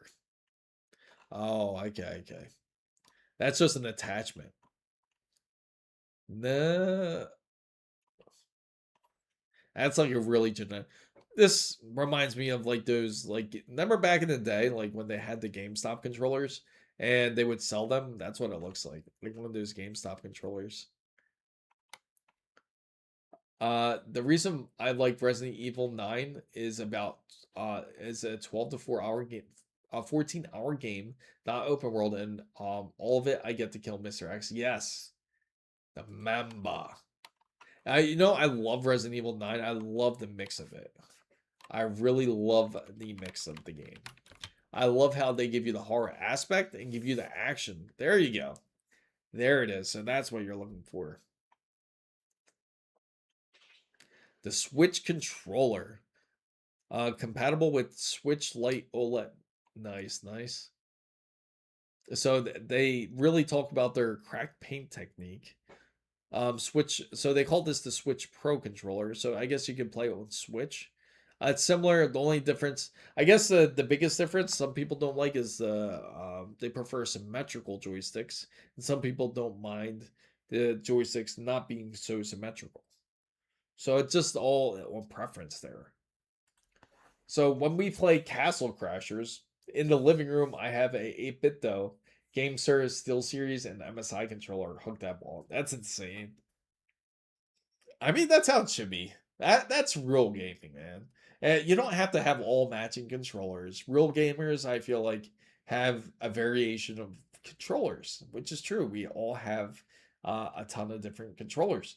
So the 270K is one of the first desktop designs where adding another compute die is actually feasible without redesigning the entire processor from scratch. Double 270. Hey, yeah, that would be pretty amazing. I mean, there is like rumors of them like still continuing to work on the same socket. That's not it. It has. Oh wow. And this is the knockoff version. This is the Switch Pro. Oh, is it this one? The interactive screen. Oh, that looks much more different. So 92 has remappable buttons, 1800 mega amps, milliamps, not mega amps, milliamps with charging dock. This is pretty dope. Hall effects joysticks, okay. And linear Hall effect triggers. So there it is. So this is a really good controller. And they're selling it for $92.99. What? That's interesting. And I'm surprised. I love Intel. Hey, Intel's a great brand. It's been around for there's a reason why they survived so long. I just hope that they can truly prove that they can compete with AMD, and that's the biggest thing. That's what we want to see them is really go neck and neck with AMD. Have competition, so that way pricing can get be great once again. That's the biggest issue is that pricing is so expensive right now because that there is no competition. NVIDIA could price whatever they want because there's no real competition for them. And that's what we have to see when it comes to new tech. I got it on sale for $55 on Amazon, but it usually sells for $69. Oh, wow. I got the white one with the clear cover. Oh, that's pretty dope. So you have this one then. So these ones are... Oh, no, wait. That's a different brand. That one says... This one's called J-Suing. J-Suing? AMD is hard to catch, apparently, but I'll stick to my Intels. Been using them for 30 plus years. Hey, that's how a lot of Intels are. They're a lot of them love the CPU and just hang on to it from generation into generation. But I'll tell you what, it's amazing that how you'll have. It seems like I know a lot of Intel people like that. They just stick to Intel. They will not go away from one from Intel. They won't go away from one manufacturer. But mostly Intel people are like that. On AMD, I noticed that they're more likely the ones that'll switch over if they have to. Like if they feel like that AMD is not producing a good product, they'll be the ones that are willing to switch over. So Hidden Pool says the price on the 270K for the price means it means if they double its power and price, it'll smooth. Oh yeah, I mean, yeah, I think it would do great. That you're talking about like a dual compute die, and you're talking about the multi-processing capabilities it can do. It's practically you're turning it into like a workstation processor at that point. If that's the case, that would be pretty amazing. Um, of course, I would be really curious on how it would do, like when it comes on the whole gaming side. I'm on the 9th gen 2066 CPU i7 9800X at 4.6, 64 gigabytes. DDR4 and she's still plenty fast. That's it. That's all that matters. I built a low end and mid range build, so no need for me to switch AMD and NVIDIA with only high end. Nice, nice. Hey, that's the way to do things. That is the way to do it. So let's see. So when you look here, there's definitely a lot of options when it comes to controllers. You got hundreds. I feel like I'm starting to change my mind about this whole Vision Pro. I feel a bit mixed. After using it for some time, I'll definitely let you guys know a bit more about it. But with the Vision Pro, I love that controller. It's a great controller, feels comfortable. But at times, there's so many times where it's a little bit wonky, so to say. Like it'll every once in a while that controller ends up like freezing up where I actually have to reset it. It's really weird. I actually have to take off the faceplate to go and reset that controller. So originally I thought it was a great controller. I thought it was great. I still think it's a great controller, but I just don't like the fact where every once in a while I have to reset it once in a while. Most controllers shouldn't have to do that, but I noticed that the Vision Pro will do that. Oh man, good luck. I hope you get it. I hope hopefully they learn from this. I hope when they do the whole Steam machines, they pretty much do the same thing that they do the reservations. So everybody that's just coming in, just to update you guys. No, I don't think I have seen that. But I definitely will look that up though. Let's look it up. Game Sir G's, or maybe we did. 8K. Oh, that's pretty nice. $90. And what does it feature? Oh, TMR sticks Gen 2.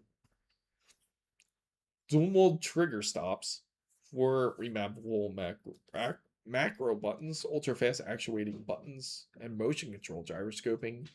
Dual asymmetric rumble motors. That's actually pretty nice.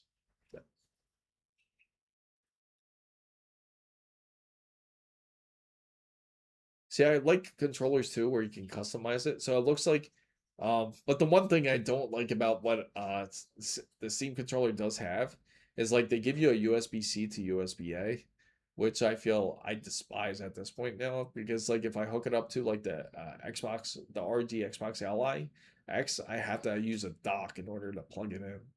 So or have a cable with me that's USB-C. So I bought a Noella trackball. I love it. It's flat and it's about you're one of those rare breeds that likes trackballs. I feel very mixed about those. So I did get a new monitor, AOC 1440p, awesome. IPS. How do you like it? How do you like the performance of it? I use GameSir Nova Lite 2 right now. until I get my Fly Digi Vader. So the Fly Digi Vader, guys, looks like Fly Digi. Yes. Here it is. Oh, they got a Vader 5. Wow. I didn't know they went up to that already. I like trackballs for surfing the web. It's awesome. Gives me more space. It makes sense. It makes sense. My only issues with controllers are some of the third-party controllers. The back buttons are way easy to push. Uses all really. Ooh, so they don't use TMR. Even when it comes to the this specific generation, because this I'm assuming this is okay. This is for Xbox. Let's see, PC controllers. So you got the Vader 5 Pro. And tech specs. You're right. It looks like Hall Effect. They do not have TMR sticks. Well, Hall Effect sticks are really good too.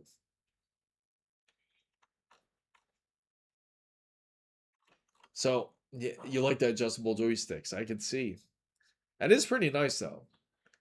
Now that just makes me want to get more controllers that I don't need, right? So, fan guys, I appreciate everyone for coming in. I do. I like how it looks. That's why I said I like it. Makes me want to get more controllers than I need. So, fan guys, I do appreciate everyone for coming into the chat. We've raised up to $25 for the Threadripper build. We only got $7,975 to go. We're not too much longer, guys. Maybe we'll get there once we hit the 10th generation Threadripper. If not, there's always the 11th gen too. So thank you, Hidden Bull. Yes, I'm glad that you enjoyed the show. Thank you, Weenie. Thank you, Smitty, for being a wonderful new member of the fan band. Concrete, of course. And I got to thank our wonderful Tony, Steven. And I got to also thank Doctor Who. I got to thank Champ out there. Got to thank Waffle Skater. I thank all of you guys being part of the wonderful stream. Z-Man, thank you. Have a wonderful night, and I really hope to see you. And Nellis, and I really hope to see you guys on this upcoming Saturday. Hopefully, you guys had a great time and tried to get plenty of rest, and hopefully, you guys get that Steam controller sometime soon. Have a wonderful night or a great morning, depending where you are in the world. Thanks so much, and see you soon.